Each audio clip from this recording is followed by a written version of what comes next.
आज खूप दिवसातून आम्ही सगळी भावंडी असं एकत्र जमलो होतो. मग आम्ही सगळ्यांनी एकत्र चहा घेतला, छान छान गप्पा मारल्या. आणि धनुचा मामा आला आणि तो त्याच्याकडून लाड करून घेणार नाही असं होणारच नाही. पाहिजे त्या वस्तूवरून त्याने काढून घेतल्या मामाकडून. जायच्या टायमिंगला मामाने एक त्याला राऊंड आणला आणि खाऊ पण घेऊन आला. आणि दरवेळीपेक्षा धनुषने ह्यावेळी खूप त्रास दिला. मामा जाताना त्याला मामासोबतच जायचं होतं. त्याच्या मामाला पण खूप वाईट वाटलं त्याला सोडून गेल्यामुळे.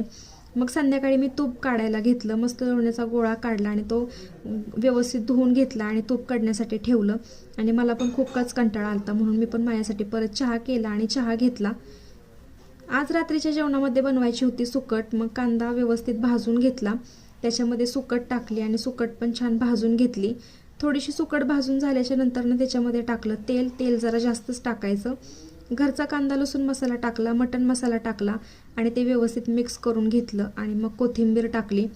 मला मिठाचा अंदाज हातानेच व्यवस्थित जमतो.